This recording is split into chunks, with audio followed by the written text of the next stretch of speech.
歡迎收睇美國之音製作嘅《美國專訊》，我係任敬揚。每年喺美國嘅新墨西哥州咧，都會舉行熱氣球大會㗎。你有冇諗過超過800個熱氣球一齊升空嘅盛況呢？下邊係我哋嘅記者莫幹生同陳博瑞為我哋介紹。接近800幾個色彩繽紛嘅熱氣球，超過50萬嚟自各地嘅遊客，上億美元嘅商機。新墨西哥州阿爾布開克市一年一度為期9日嘅熱氣球大會，喺美國嘅西南部掀起咗一陣嘅熱潮。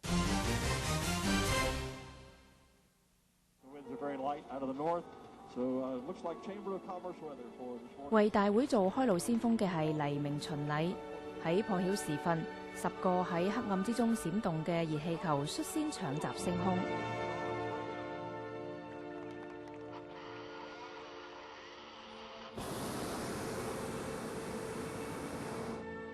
熱氣噴射器發出嘅巨響，將會場上睡眼惺忪嘅觀眾都喚醒過嚟。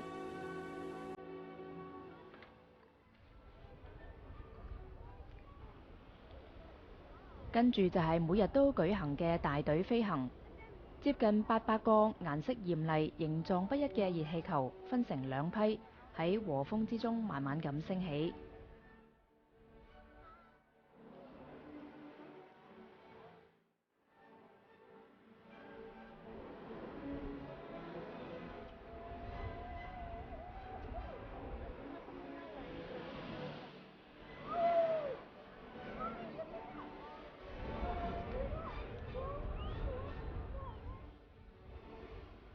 一個又一個嘅熱氣球隨住氣流飄動，喺剎那之間就充滿咗觀眾視野嘅每一個角落。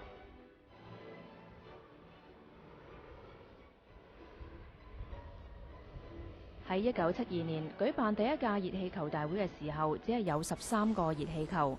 到咗今年，阿爾布開克市已經係第34次舉辦呢一個盛會。大河谷獨特嘅地理環境同埋秋天裏邊嘅溫和氣候，造成咗天時地利，使呢一個坐落喺西南部沙漠之中嘅城市，成為咗喜歡熱氣球運動人士每年朝拜嘅聖地。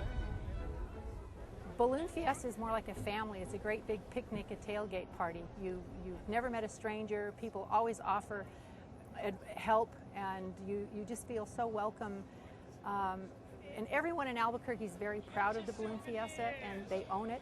It's our event. It's put us on the top of the best list, not only in Albuquerque, but in the United States. We love being number one. 戈登貝萊特杯同美國挑戰杯係今年熱氣球大會嘅兩大賽事，而兩者之間，尤其係以前者更具盛名。戈登貝萊特杯已經有近100年嘅歷史，由布人戈登貝萊特喺1906年創立。參賽者可以自由選用氫氣或者係氦氣飛行，而決定勝負嘅方法都好簡單，邊個能夠將氣球飛得最遠，邊個就係冠軍。仲有贏得咗冠軍之後，下一屆嘅比賽就會喺勝出隊伍代表嘅國家裏邊舉辦。今屆嘅冠軍係比利時嘅貝爾文同埋西梅翁斯。出生於飛行世家嘅美國代表理察阿布魯索係去年嘅冠軍。Well, ballooning it's a beautiful sport. But you have to have flexibility. You have to be patient. You're at the mercy of the winds. So you're really working with Mother Nature to achieve your goal. It's not like an airplane where you just have the steering wheel and the engines and you push your way through. You have to work with Mother Nature to achieve your goal. 記者莫幹生、陳博瑞嘅報導。俗語有話眼睛係靈魂之窗，而喺醫學上咧，眼睛更係診斷之窗嚟嘅喎。下邊係我哋嘅記者葉中華嘅報導。呢一名男子患有老年痴呆症，呢個係一種老年人常患嘅會使人虛弱無力嘅疾病，對記憶同埋語言能力都有影響。要檢查呢一種可怕嘅疾病，並冇十全十美嘅方法，盡快發現係非常重要。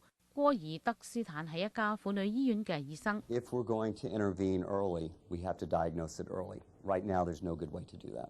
戈爾德斯坦醫生同佢嘅研究小組希望進行2次簡單嘅眼睛檢查。The eye is a window on the brain, literally and figuratively here.